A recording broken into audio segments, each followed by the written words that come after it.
seni, saya di Fakultas Ilmu Komputer.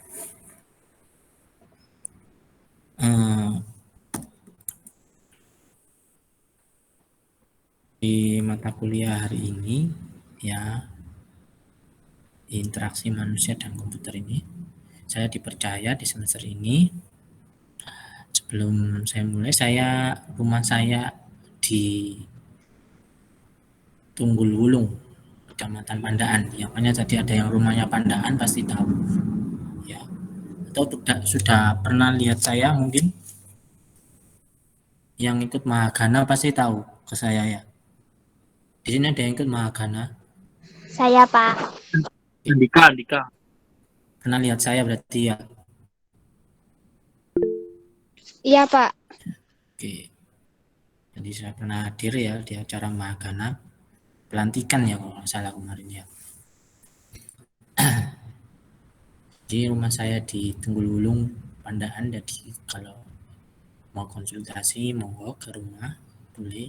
Jadi keseharian saya kalau pagi di rumah ya, saya juga punya usaha kecil-kecilan. Terus kalau siang kadang ngajar, sore di sini ya, di Yadika kalau sore. Jadi kalau pagi banyak kosongnya saya. Nah, di semester ini saya biasanya ngisinya pastinya itu di pengolahan citra, basicnya saya. Jadi kamu nanti di semester 5 nanti akan ketemu saya, insya Allah di mata kuliah pengolahan citra digital. Ya. Cuman semester genap ini biasanya saya mengisi interaksi manusia dan komputer. Kalau tahun kemarin saya mengisi pemrograman desktop sama data mining. Jadi hari ini saya mengisi di semester 4 interaksi manusia dan komputer. Ini hanya mata kuliahnya cuma 2 SKS ya. Jadi hanya sebentar. Jadi nggak ada praktikum, nggak ada proyek, santai saja di sini ya. Kita hanya mendalami. Jadi meneruskan organisasi komputer kan. Karena kalian pernah kan mengikuti mata kuliah itu ya, organisasi komputer. Pernah ya? Halo? Iya pernah Pak. Oke. Di mata kuliahnya simpel-simpel. Kamu di mata kuliah praktikum kamu akan banyak projectnya. Karena saya suka yang project sebenarnya, basis project ya. Cuma sekarang saya di sini mata kuliah ini. Nah, kontrak kuliahnya tugas 25%, UTS 25%, UAS 40%, usaha atau agensi 10%. Ya. Nanti ketika tugas dan ya, terus UTS membuat video dan UAS membuat bukan project ya, istilahnya laporan, bukan project ya. Project itu kalau ada mata kuliah praktikumnya. Kalau ini bukan mata kuliah praktikum berarti hanya nanti ada laporan untuk membuat UAS-nya nanti.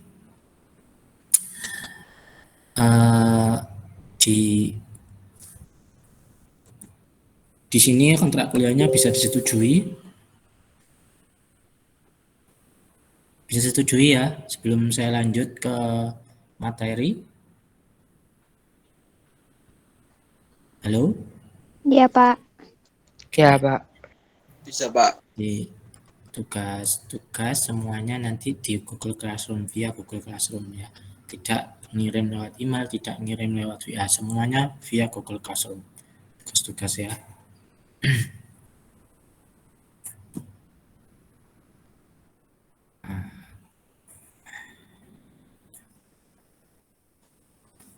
Di subtopiknya itu di interaksi manusia dan komputer. Itu pertama itu kita akan membahas ruang lingkup interaksi manusia dan komputer.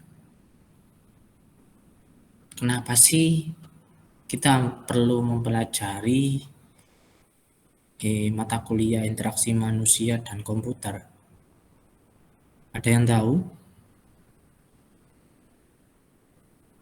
Tidak, Pak. Nah, nanti akan dijelaskan di sini pengertiannya secara garis besar interaksi manusia dan komputer dan mengapa IMK. Nanti akan penjelasannya. Antarmuka manusia dan komputer yang terlibat dalam IMK. Terus yang kedua, yang selanjutnya bidang studi ilmu yang berperan. Dan yang terakhir mengenal konsep dan dasar dari IMK. Jadi di sini nanti kamu akan dijelaskan kenapa sih kita perlu mempelajari interaksi manusia dan komputer.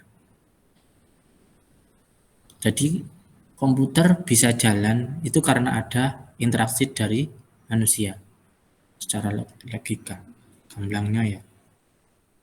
Tanpa adanya manusia, komputer itu tidak akan jalan.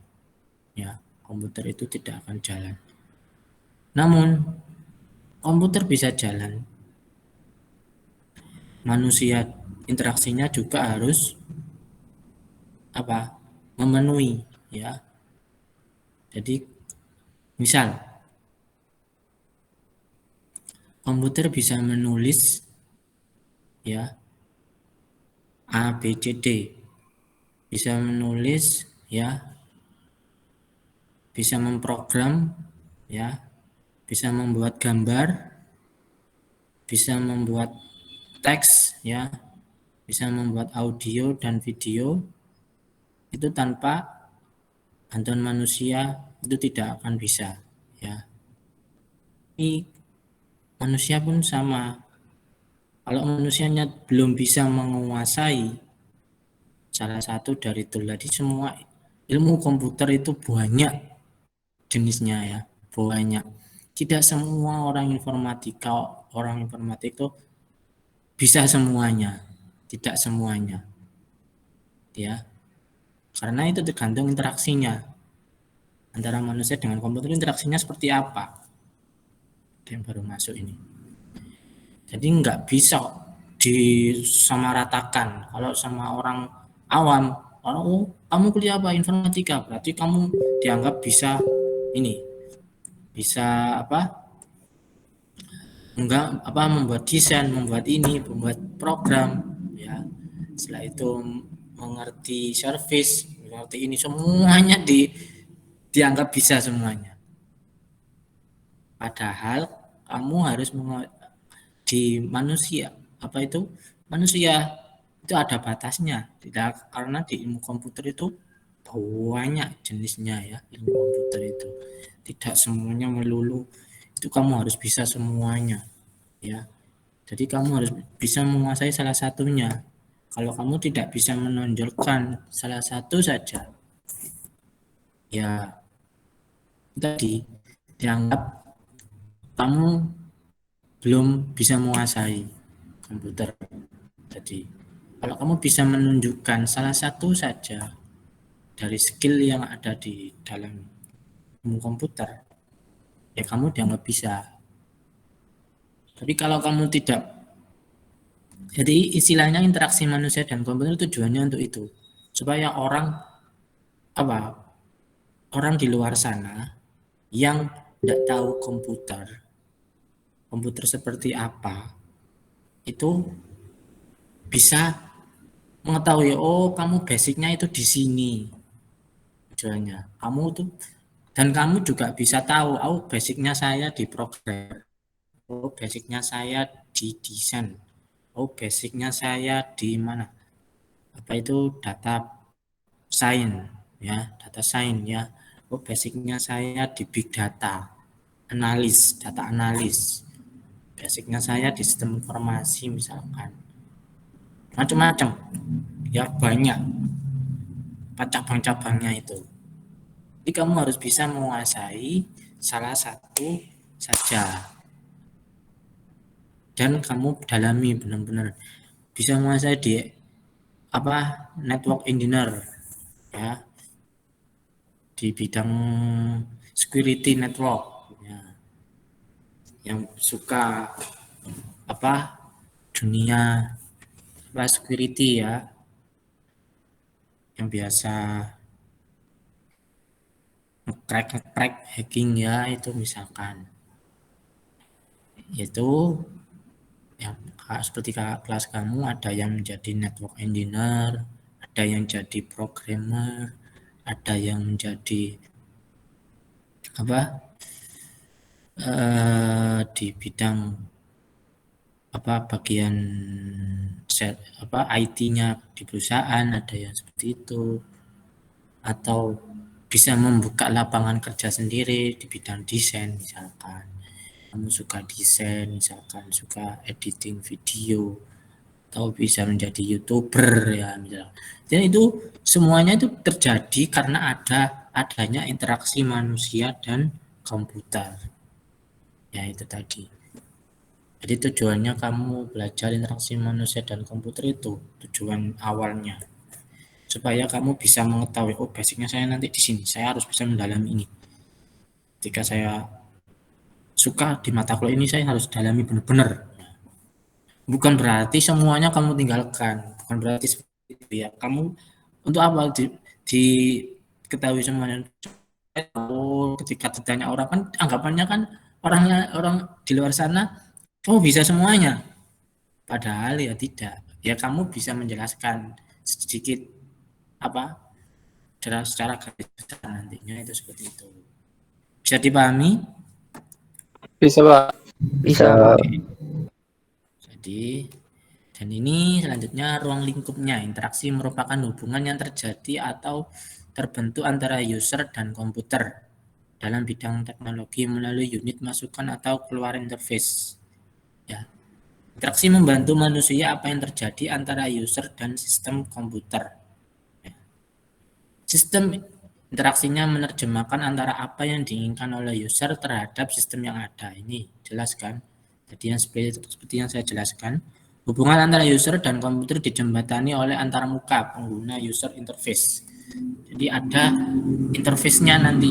Ya kamu masuk di aplikasi, misalkan aplikasi ini Google Classroom, Google Meet kan ada interface-nya. Ada interface yang harus kamu masuki. Pertama harus masuk di sini, ada perintahnya. Masuk di sini kan itu. Interaksinya antara interaksi manusia kan ada kursornya, ya. Kursornya itu tadi. Itu yang membantu kinerja daripada komputer itu sendiri, antara adanya interaksi antara komputer dan manusia, ya. Ruang lingkupnya. Jadi istilahnya secara gamblangnya kursornya, ya. Ini yang masih ingat di Orcom dulu pernah dijelaskan ya ini ya. ALU CU ya. Input device ya, prosesnya kan pertama ada pemasukan input device, ada mouse ya tadi kursor. Terus central processing unit CPU, di dalam CPU itu ada control unit CU. Terus ada arithmetic logical unit atau ALU ya. Terus ada memori, ada proses timbal balik, ada proses looping di sini ya, ada proses looping ya, istilahnya looping. Terus ada output device ya, ketika ada secondary ya. Jadi di sini ada hard disk, DVD. Nah ini ada monitor, printer ya. Sekarang saya tanya, kenapa komputer itu bisa menulis angka 1, 2, 3, 4, 5, 6 dan seterusnya, bisa menulis A, B, C, D, E sampai Z ya? Ada yang tahu? Saya, Pak.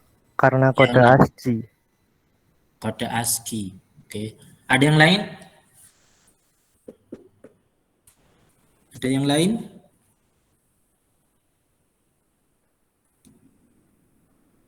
Halo? Ada yang lain? Ada yang tahu? Ada yang lain? Ayo. Ada yang menjawab? Yang lain punya pendapat lain? Monggo. Belum tahu, Pak. Masa segini banyaknya mahasiswa yang jawab cuma satu? Karena diinputkan dengan keyboard, Pak. Dengan keyboard. Oke. Terus yang lain? Monggo. Nggak usah takut. Ya. Sambil sambil saya tahu siapa yang jawab tadi, pakai tanda ya.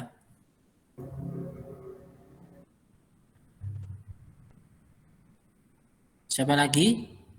yang punya pendapat lain? Kenapa komputer bisa nulis A, B, C, D, abjad sampai Z, titik koma, tanda seru, ya, buat smile, buat ini, buat angka. Kenapa? Karena sudah diprogram. Sudah direkam. Oke. Ya, yang lain? Di apa? Program. Di apa? Diprogram oleh media. Di program. Oke, di program. Oke. Yang lain, kamu S1 harus bisa menjawab nantinya. Ketika sudah lulus S1, ditanyain orang, kenapa komputer itu bisa menjawab? Kamu harus bisa menjelaskan ini. Kalau kamu nggak bisa menjelaskan berarti S1 kamu masih berpertanyakan. Kenapa? Karena sudah diinputkan oleh programmernya sebelumnya, Pak. Oleh programmer sebelumnya. Oke. Ya, Mas Kurali tadi. Nanti Maulana ya tadi ya. Terus yang lain? Karena kode ASCII yang program menggunakan binary kode, Pak. Oke, binary kode. Oke. Jawabannya Dao Basta kurang ya lebih sebenarnya sangat simpel.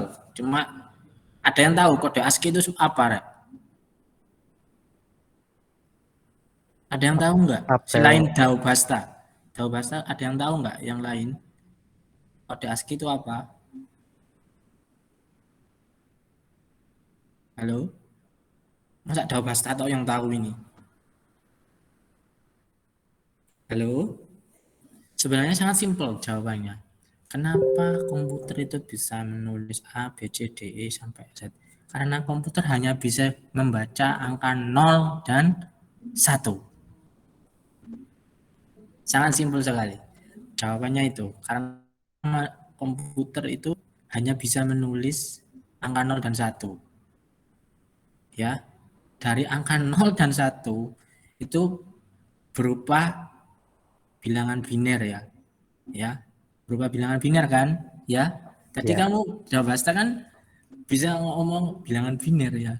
Ya itu tadi karena awalnya itu tadi angka 0 dan 1.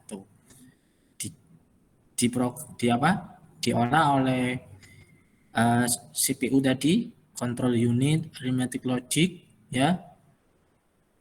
Sehingga dimasukkan ke memory unit dan berupa kode ya. Kode ASCII ya.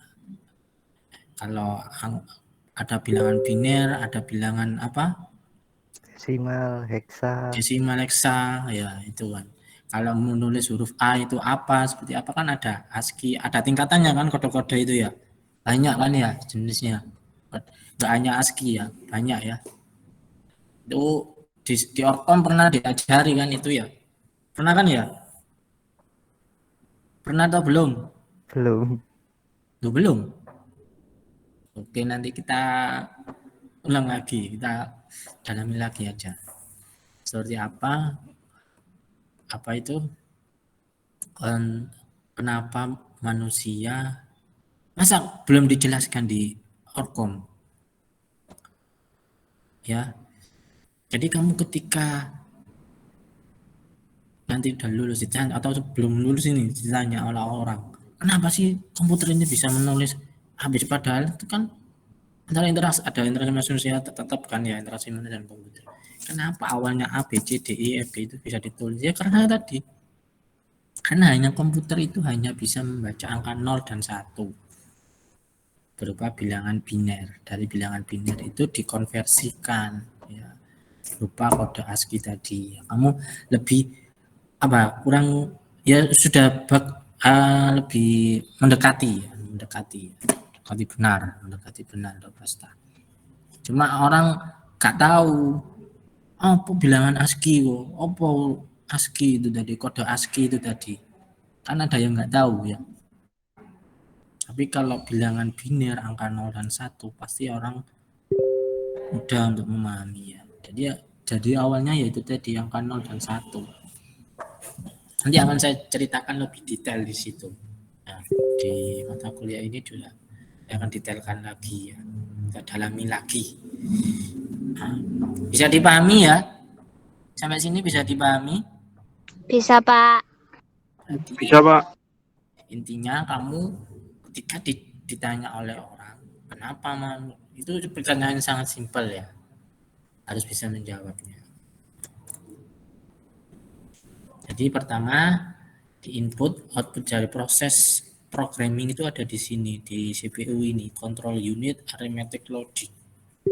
Ada CU dan ALU di sini. Terus ada memory unit, terus baru keluar output device. Ya. Sehingga muncul A, tulisan A.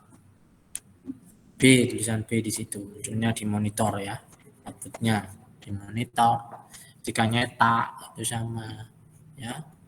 Terus untuk penyimpanannya ini berupa hard disk, CD, DVD dan floppy disk dan lain-lainnya. Banyak penyimpanan, jenis penyimpanannya sekarang udah berubah ya, dari yang hard disk menjadi SSD, sekarang menjadi lebih apa? Lebih simpel dan simpel ya, lebih disimpelkan lagi. SSD kecepatannya juga menjadi 10 kali lipat dari HDD ya. Di kebanyakan laptop sekarang yang baru itu sekunderinya pakai SSD ya. Kalau laptop yang dulu tahun 2019 ke bawah itu kemungkinan pasti pakai HDD ya. Kalau 2019 ke atas itu laptop baru kebanyakan sudah SSD namanya.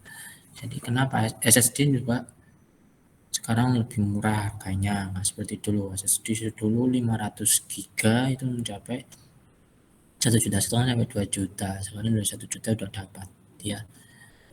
250. Saya dulu sering ya di dulu sering ikut sering ikut lelang miliknya Sampurna. Laptopnya itu kan backup semua, dilelang, saya beli dan saya jual lagi dulu. Dan kebanyakan harddisknya itu bukan penyimpanannya itu SSD rata-rata itu tadi, tapi kecil 120 GB, 250 itu saya jual lagi dulu. Dan yang laptopnya saya jual semuanya, di lelangnya harganya 1,5 juta, saya jual 3,5. 2,5 dulu. Itu pekerjaan saya dulu. Tapi sekarang sudah enggak, sudah capek bisa, karena ya itu tadi, kamu harus siap servis ya, harus siap ketika ada apa-apa harus siap. Itu dulu. Jadi sini ada yang di rumahnya buka servisan? Ada yang buka servisan di rumah? Halo? Servisan laptop? Tidak, Pak. Ada.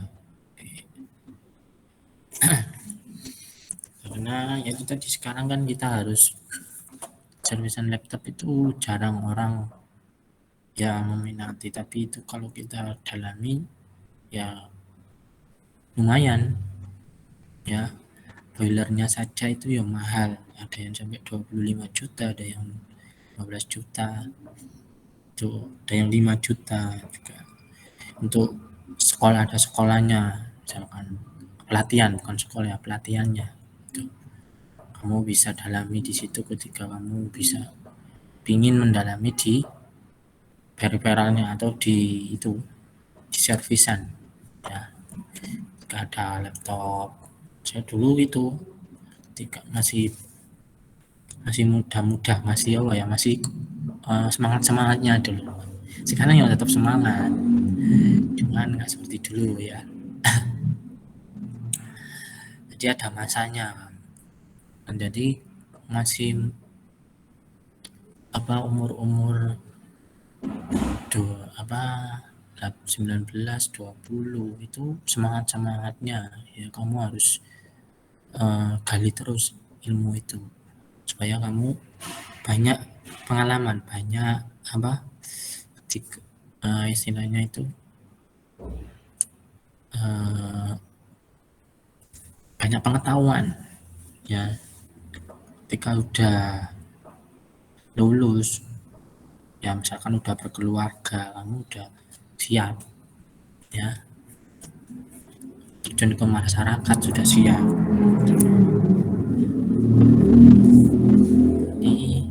Di sini ruang lingkup IMK, manusia merupakan pengguna yang memakai komputer user, di mana setiap user memiliki perbedaan karakteristik sesuai dengan kebutuhan dan kemampuan dalam menggunakan komputer. Nah, manusia dipandang sebagai sistem yang memproses ya, informasi yang bisa dijelaskan sebagai berikut. Informasi diterima dan ditanggapi dengan proses masukan dan keluaran I/O ya, input output ya, di apa itu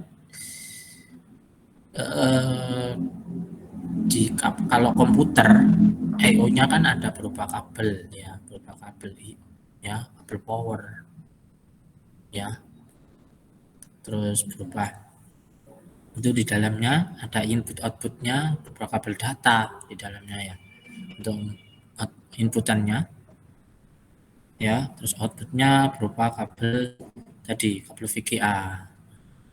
Informasi disimpan dengan ingatan memori. Informasi diproses dan diaplikasikan dengan berbagai cara ya.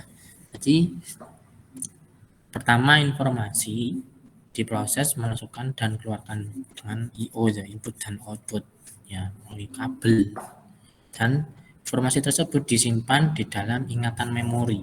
Nah, di dalam ALU dan CU tadi, ALU dan CU ya.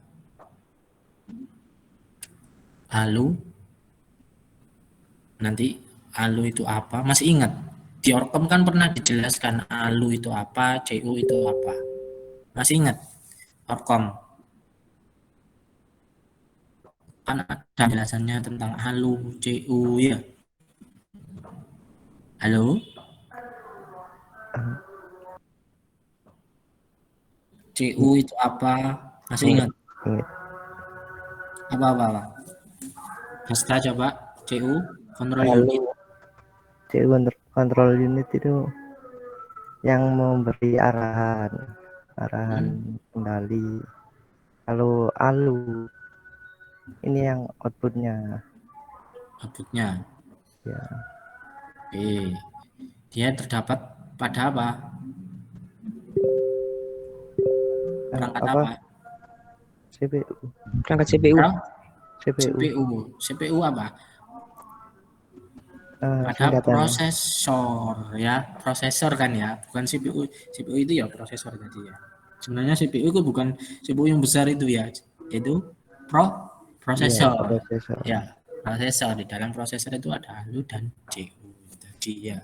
Terus memori yaitu RAM itu tadi ya, RAM disimpan di dalam memori dan dalam sekunderi juga ya, di dalam sekunderi.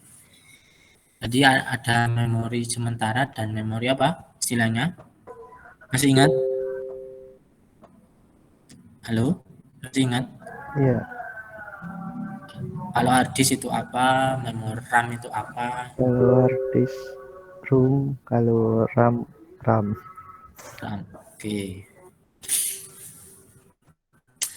Dan setelah itu informasi diproses dan diaplikasikan dengan berbagai cara ya. Jadi prosesnya itu ada berbagai cara ya. Ada yang memakai kursor, ada yang memakai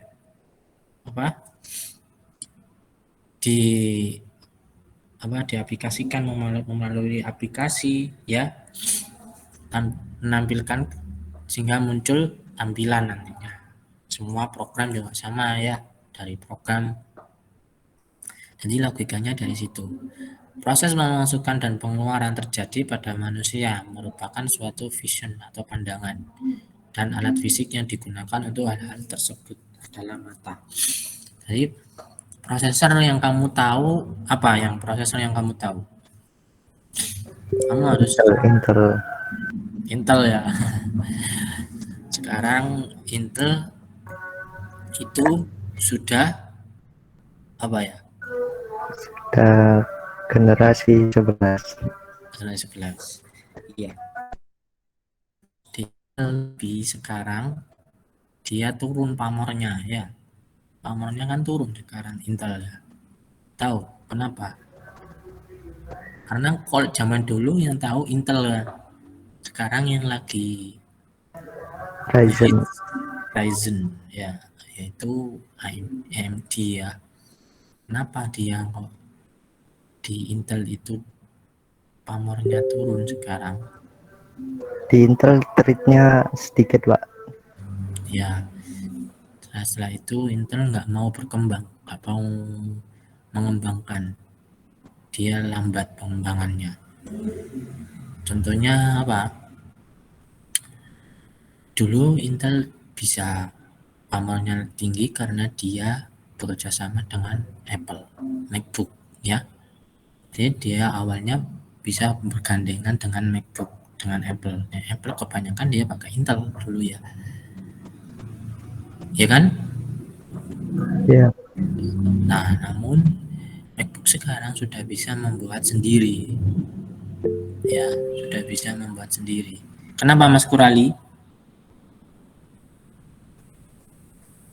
Enggak, Pak. Enggak kepencet, Pak. Iya. Jadi MacBook sudah bisa membuat sendiri. Itu tadi ini di sini ada ilmu marketing juga ya. Jadi MacBook jadi Intel itu nggak mau mengembangkan, jadi MacBook menginginkan merequest ke Intel supaya mengembangkan prosesor ini, jenis ini ya. Sedangkan AMD sudah bisa membuat M2 atau Ryzen sudah bisa mengembangkan terus dia Ryzen yang bisa melunakkan atau kinerjanya itu lebih stabil ya dibandingkan dengan Intel yang lainnya. Intel juga sama dulu bergandengan dengan AMD juga, tapi dia mengambil istilahnya, jadi AMD sama Intel dulu dia bergandengan dulu mengembangkan terus tentang ini intermezzo saja ya.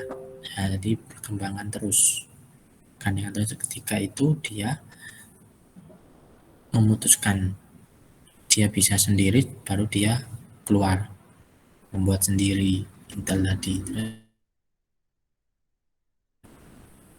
AMD juga nggak bisa berkembang karena itu tadi semua informasinya didahului oleh Intel. Semua tahu, Intel itu semua tahu. Di marketingnya semuanya tahu.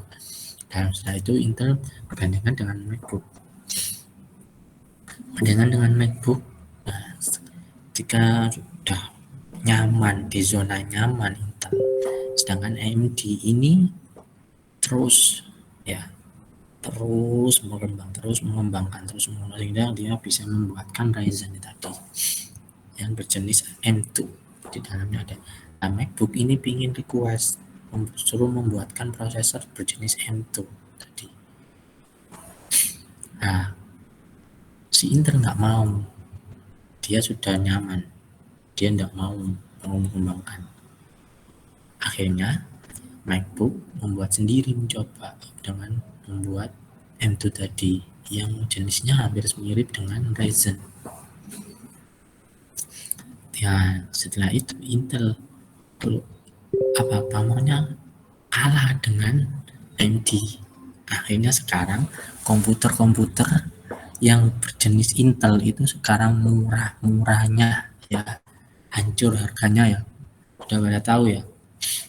Ada yang udah pada tahu mungkin harganya komputer Intel Core i3, Core i5, Core i7 itu hancur. Saya kemarin beli Core i7 harganya second ya itu mencapai 5 juta, ada yang 6 juta. Padahal zaman dulu secondnya saja 10 juta masih kan. Ya. barunya sudah 8 juta sudah ada, tapi speknya ya tinggi sudah Intel. Tapi kalau AMD Ryzen itu lumayan harganya, agak lumayan ya. Itu berkaitan dengan prosesor sedikit ya. Ya itu tadi proses interaksi manusia dan komputer itu tadi. Dia terus mengembangkan ya, sehingga bisa berkembang sampai sekarang, kita bisa memanfaatkan itu semuanya ya, dan diaplikasikan ke berbagai interface ya. Nah, ini komputer perangkat elektronik yang dapat digunakan untuk mengolah data dengan perantara sebuah program yang mampu memberikan informasi dan hasil dari pengolahan tersebut. Jadi komputer ya di sini perangkat elektronik ya. Jadi dia bisa mengolah data. Data berupa apa? Berupa teks, audio, video, ya, gambar, ya.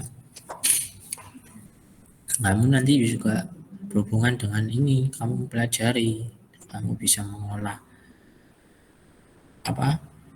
Data. Ya, bisa mengolah data, bisa memprogram, bisa membuat program, yaitu semuanya dari interaksi kamu dengan komputer. Kamu bisa memahami ya. Kamu mau membuat program misalkan Android, ya pasti kamu butuh spesifikasi yang lumayan ya, minimal RAM-nya yaitu berapa, butuh Android Studio. Android Studio membuat aplikasi ini butuh spesifikasinya, harus tahu semuanya. Setiap aplikasi itu punya spesifikasinya masing-masing ya. Membuat tool Photoshop, Corel Draw, setelah itu kalau di dunia desain ya. Kenapa saya juga suka desain, saya juga menggeluti usaha saya di desain juga ya. Jadi semuanya sudah saya lakuin ya, di bidang komputer, program juga pernah, membuat website, membuat ini juga pernah.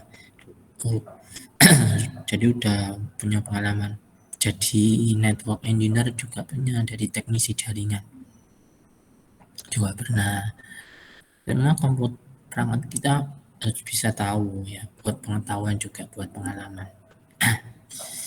Jadi ketika kamu terjun di masyarakat itu sudah siap ya.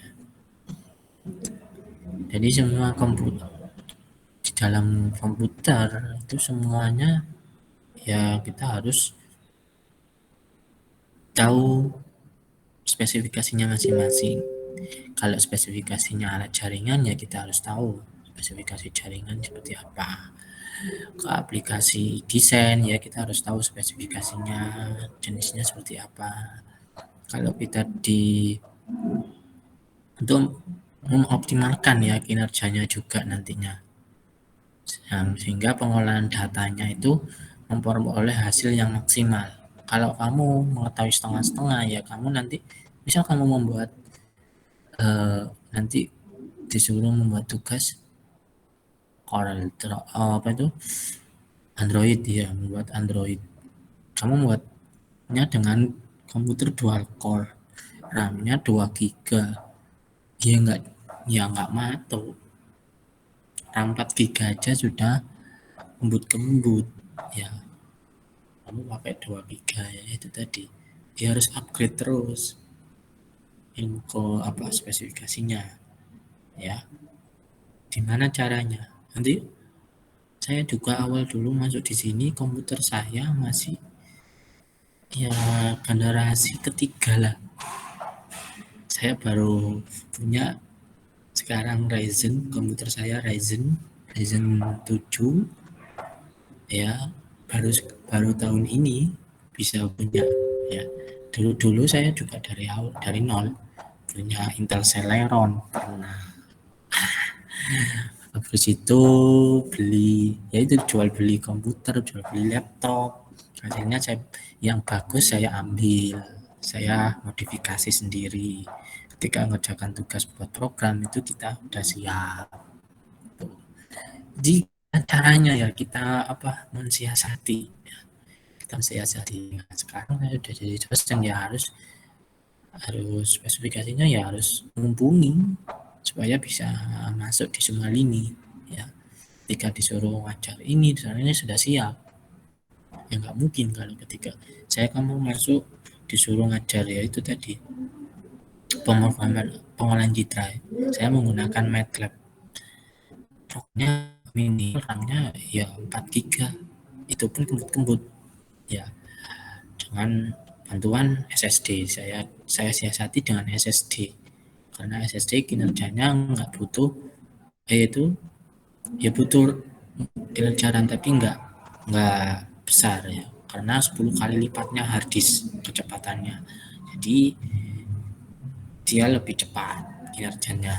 Kalau saya pakai hard disk biasa ya kembut akhirnya. Ya itu tadi, kamu harus bisa mensiasati ya. Habis itu pelan-pelan saya nabung, akhirnya saya bisa beli Ryzen ini tadi. Ya alhamdulillah.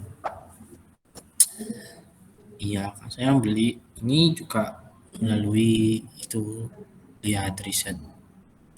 Sekarang lagi hits itu apa, kita analis yang lagi apa. Dalamnya juga saya 16 ini ya. Terus lumayan kuat lah, untuk lumayan apa ya, sudah patut lah untuk semua beberapa aplikasi. Jadi untuk motivasi kamu jangan kecil hati.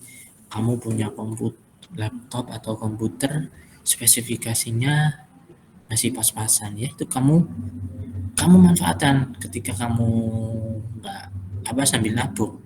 Ketika kamu disuruh mengerjakan program ini, kamu bisa mensiasati ya, dengan ini kamu di mata kuliah ini kamu harus bisa mengetahui, harus kalau buat apa itu supaya komputer kinerjanya itu maksimal ya harus ini tambah RAM, tambah ini, itu tadi. Nah, jadi dipahami ya? Ya, Pak. Oke. Di sini pengertian interaksi manusia dan komputer.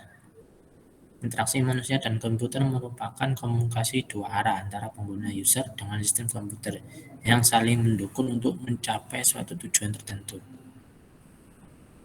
Terus di sini interaksi manusia dan komputer merupakan disiplin ilmu yang mempelajari desain, evaluasi, implementasi dari sistem komputer interaktif untuk dipakai oleh manusia beserta studi tentang faktor-faktor utama dan lingkungan interaksinya.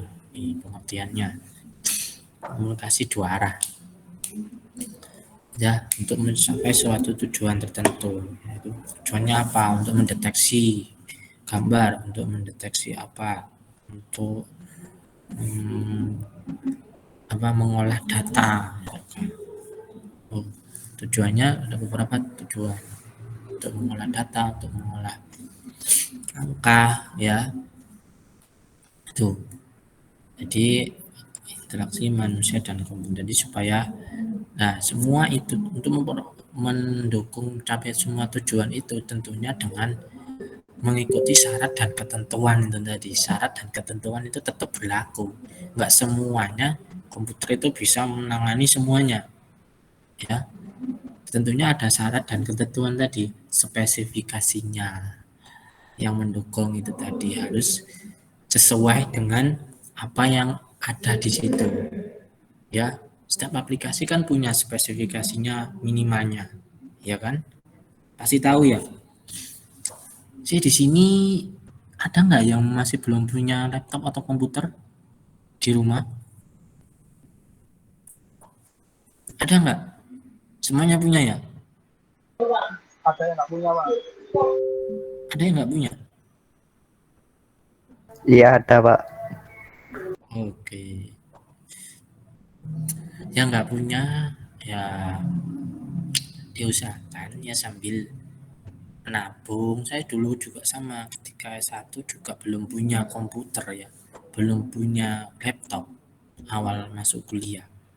Tetapi saya bekerja di lembaga sekolah jadi TU lah dulu awalnya saya. Tapi ya di situ saya manfaatkan untuk mensiasati itu semua. Saya nggak punya komputer, nggak punya ini, ya saya manfaatkan. Kalau misalkan kamu belum bekerja, belum punya komputer, belum punya laptop, ya, jadi kamu ya harus, konsekuensinya harus mau gabung ke temannya, jangan diam di tempat. Ya, harus saling sharing dengan temannya yang punya komputer, yang punya laptop, yang punya memadai, ya, alat yang memadai. Jadi jangan berkecil hati, wah aku gak tuh komputer, gak tuh apa, ya wis aku pasrah aja wis, numpang nang teman. Ya jangan, kamu nanti akan terasa ketika masuk di semester akhir, akan kerasa sendiri ya betapa susahnya kamu ketika mengerjakan tugas akhir. Ya kamu akan kesulitan, kamu akan ketinggalan dengan teman-temannya. Ya kamu masuk di informatika, ya konsekuensinya ya kamu harus mengikuti ya di dalam, ya ini menyeleweng sedikit, taklim mutayyan, interaksi manusia dan komputer. Untuk mencapai suatu tujuan tertentu ya harus masuk syarat dan ketentuan itu tadi, ya harus sesuai syarat dan ketentuan itu tetap berlaku, ya. Jadi di sini syarat dan ketentuan tetap berlaku di situ. Ya taklim juga sama. Kepingin sukses ya kudu pertama ya kudu bondo, itu bondo. Nanti untuk menuntut ilmu yang pertama ya kudu bondo, yang kedua ya kudu cerdas dalam artian harus pintar, cerdas untuk mensiasati semuanya, ya, cerdas menangani itu tadi.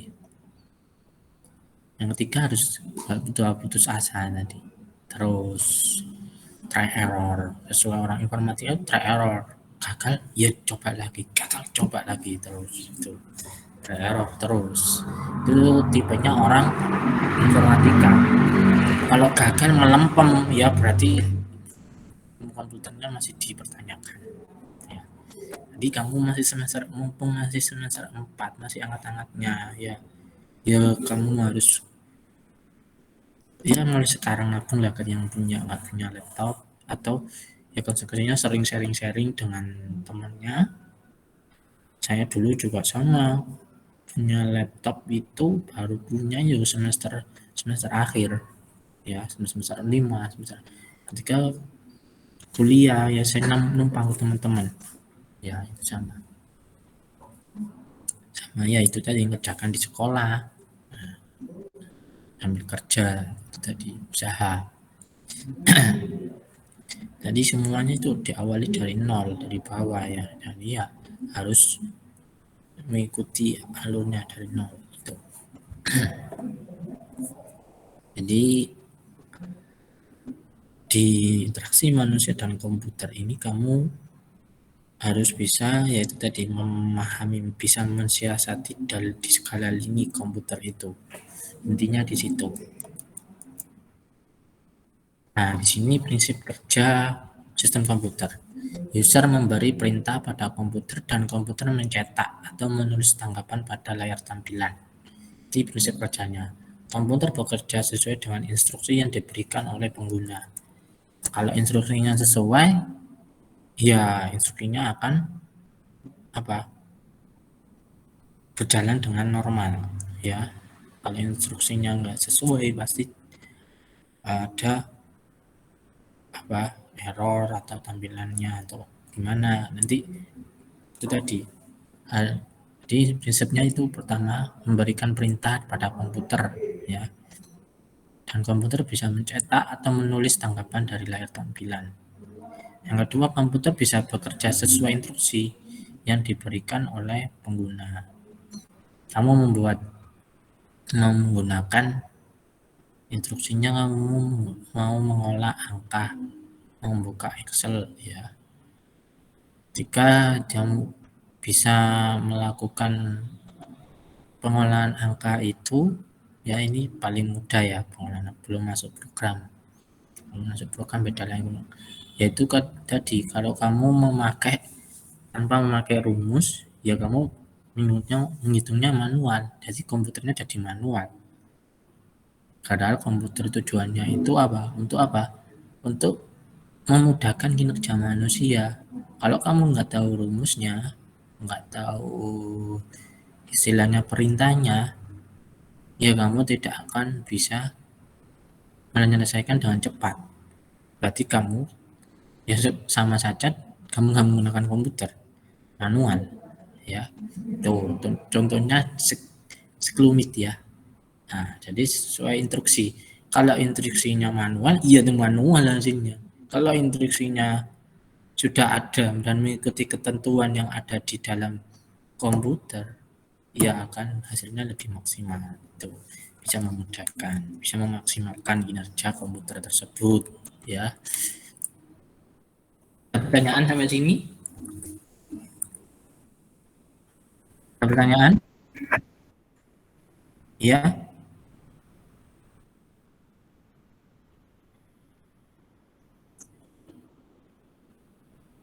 CMOS, baterai CMOS ta. Ya, kalau baterai CMOS itu tadi kan untuk mengatur waktu kan ya, baterainya untuk mengatur waktu otomatis. Jadi di dalam komputer kan bisa memunculkan jamnya itu. Ya, pukul waktu itu kan dari baterai. Dari ada istilahnya di jam itu kan ada baterainya. Ya, berupa baterai CMOS tadi. Ada chipnya di situ. Kalau RAM kan dia menyimpan kan ya, untuk menyimpannya. Jadi baterai CMOS itu untuk memprogram, jadi di dalamnya baterai itu bisa mengoperasikan, bisa menjalankan sebuah jam itu tadi, ya, untuk mengatur waktunya. Kalau waktu kamu nggak berjalan berarti baterainya CMOS-nya itu mati, bisa diganti, ya. Paham? Bisa dipahami? Bisa, Pak. Tahu kan ya baterai CMOS itu? Tahu, pernah bongkar komputer nggak? Iya pernah Pak. Oke, ya baterai CMOS itu tadi. Saya mau tanya Pak, Ya, untuk aplikasi sebutan instruksi itu apa namanya Pak? Sebutannya aplikasi instruksi atau maksudnya prosesnya? prosesnya kan itu tadi dari yang pertanyaan yang mana? Iya yang itu Pak. Nah, komputer bekerja sesuai dengan instruksi yang diberikan oleh itu tadi. Kalau instruksinya, contohnya di dalam Excel yang paling mudah. Kalau instruksinya kamu memakai, menyesuaikan instruksi kamu diberikan oleh manusia pengguna kan.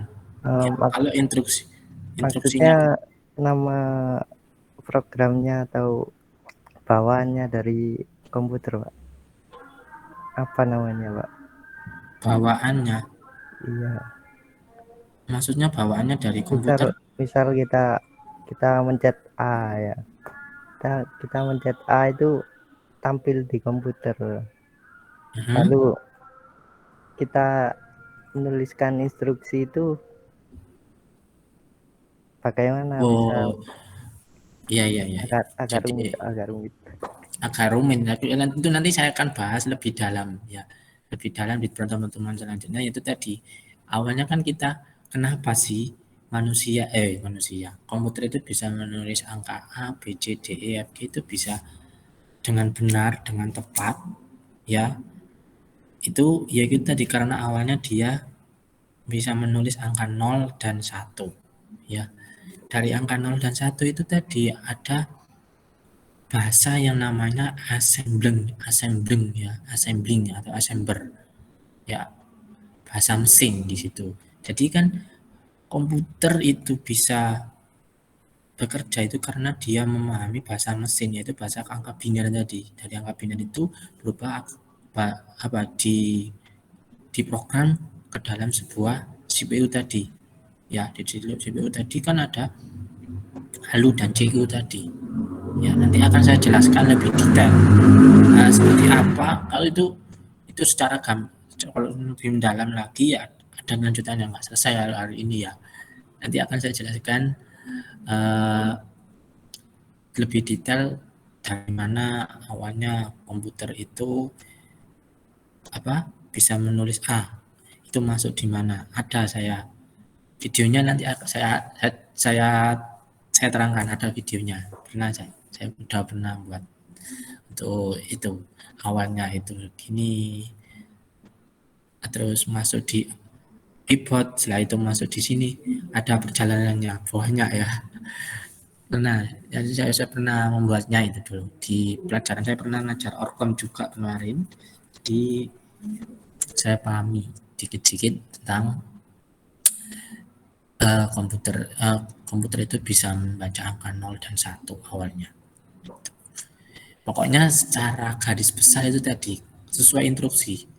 Kalau kan ini berkaitan dengan pengguna, Kalau instruksinya berupa manual, ya munculnya manual. Kalau di situ tadi, kalau A kan sudah diprogram oleh sudah ada programnya di situ di prosesor tadi. Jadi kalau kita nulis ayo A munculnya otomatis. Tapi kalau komputer bisa bekerja, dia menyesuaikan instruksi yang diberikan oleh pengguna. Jadi kaitannya dengan manusia, dengan pengguna, dengan user interface ya. Kalau instruksinya manual, benar-benar instruksinya berupa otomatis ya otomatis keluarnya. Gitu. Oke, ada yang lain mungkin? Pasta mungkin masih tambah penasaran berarti ya tentang itu tadi ya. Dia menulis angka 0 dan 1 ya. Ya, Lulusan apa ada Pasta? multimedia Pak. Oh, multimedia. Dari lulusan mana? Bangil Pak, SMK. SMK Negeri Bangil. Oke. Berarti muridnya Pak Aris ya? Ya. Oke. Ya. Oke, makasih. Nanti kita diskusi bersama ya. Semoga kita bisa tatap muka biar bisa tahu wajah-wajahnya. Saya masih penasaran, belum pernah lihat semester 4 ya. Oke, ada yang lain mungkin yang ditanyakan?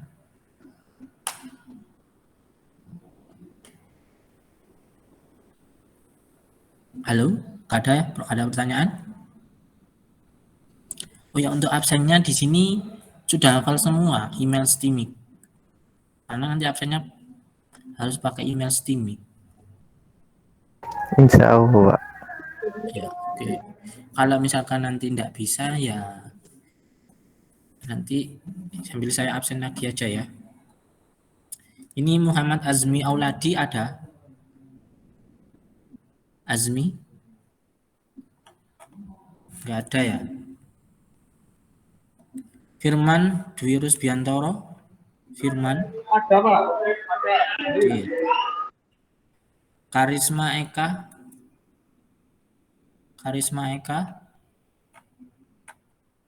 Enggak ada ya? Muhammad Haryanto? Enggak ada. Muhammad Nasrullah? Enggak ada. Nuzaki Abdillah? Nuzaki? Halo Nuzaki? Hadir. Nurul Kawakib? Sakit Pak. Oh sakit.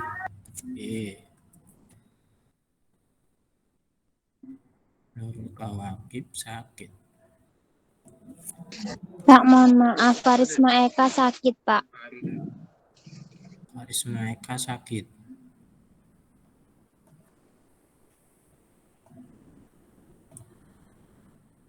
Aditya Maulana? Hadir Pak. Oke. Yang belum dipanggil? Nggak ada ya? Oke. Atau yang belum diabsen, merasa belum diabsen? Saya belum, Pak. Siapa? Muhammad Wildan. Muhammad Wildan SD. Wildan sudah masuk. Oh ya, siapa? Oke. Yang lain mungkin? Siapa? Arif Muhammad. Oke. Yang lain? Nggak ada. Oke. Kalau nggak ada, bisa saya akhiri dulu pertemuan kali ini. Kurang lebihnya saya mohon maaf ya. Assalamualaikum warahmatullahi wabarakatuh. Waalaikumsalam warahmatullahi wabarakatuh. Salih.